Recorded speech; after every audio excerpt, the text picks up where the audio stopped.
Pernah nggak kamu lagi duduk santai di sore hari, terus tiba-tiba kepikiran, kalau seandainya besok orang tuaku sakit, atau adikku butuh biaya sekolah mendadak, apa aku punya uangnya?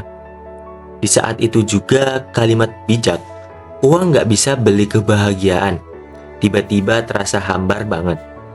Kita sering dengar orang bilang uang bukan segalanya. Dan benar, uang nggak bisa beli ketulusan. Uang nggak bisa beli waktu yang udah lewat. Dan uang nggak bisa beli kedamaian batin. Tapi jujur-jujuran, di tahun 2026 ini, mencoba bahagia tanpa punya keamanan finansial itu rasanya kayak mencoba lari maraton tanpa alas kaki di atas aspal yang sangat panas. Sakit. Hari ini diberani berubah. Kita akan bedah realita yang sering dianggap tabu. Kenapa uang bukan segalanya, tapi kenapa hampir segalanya butuh uang. Kan romantisasi kemiskinan. Kita sering terjebak dalam romantisasi kemiskinan. Ada anggapan kalau orang kaya itu pasti sombong dan gak bahagia.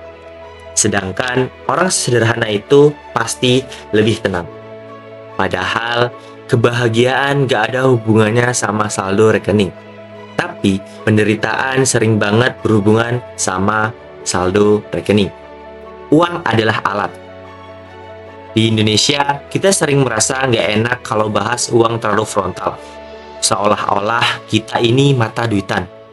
Tapi faktanya, uang adalah akses.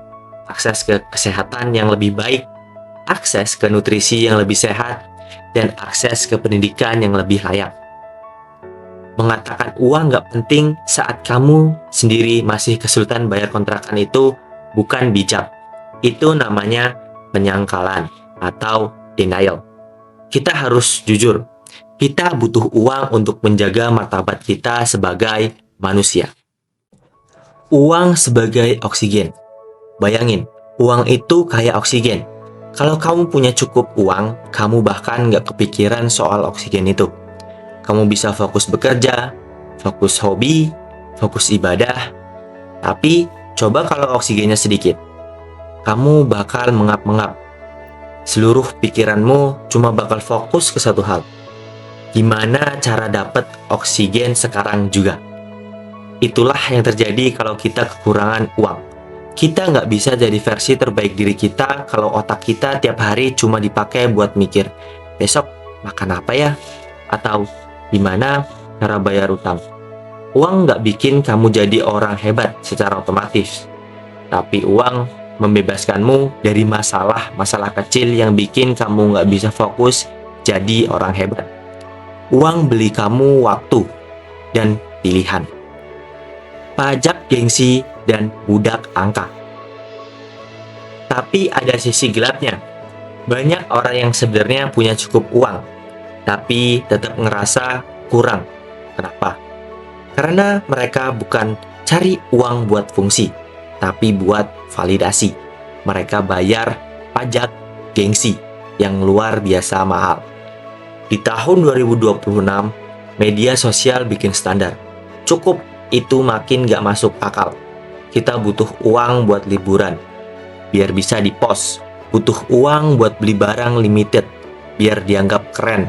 Di titik ini, uang bukan lagi oksigen, tapi jadi rantai yang ngikat leher kamu. Kamu kerja mati-matian buat beli barang yang sebenarnya gak kamu butuhin. Buat pamer ke orang lain yang sebenarnya gak suka sama kamu. Ini bukan sukses. Ini namanya diperbudak angka. Gimana solusinya? Kamu harus nemuin angka cukup kamu sendiri. Berapa sih sebenarnya uang yang kamu butuhin buat ngerasa aman? Buat bantu orang tua? Buat masa depan anak?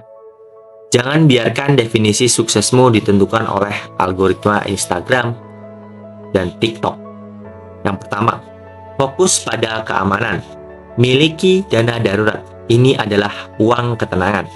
Yang kedua, investasi dari leher ke atas. Pakai uangmu buat beli skill baru, bukan cuma barang baru.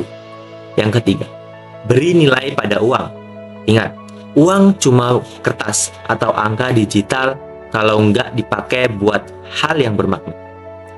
Pakai uangmu buat beli pengalaman dan bantu sesama.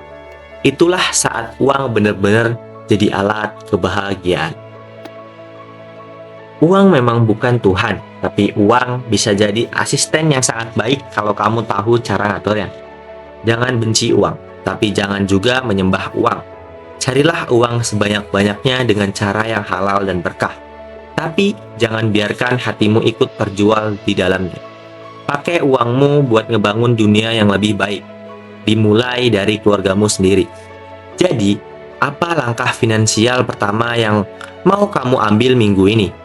Mau mulai nabung dana darurat? Atau mulai kurangi biaya gengsi? Tulis di kolom komentar ya. Ingat, pilihan ada di tanganmu. Mau terus dikejar-kejar kebutuhan, atau mulai berani berubah.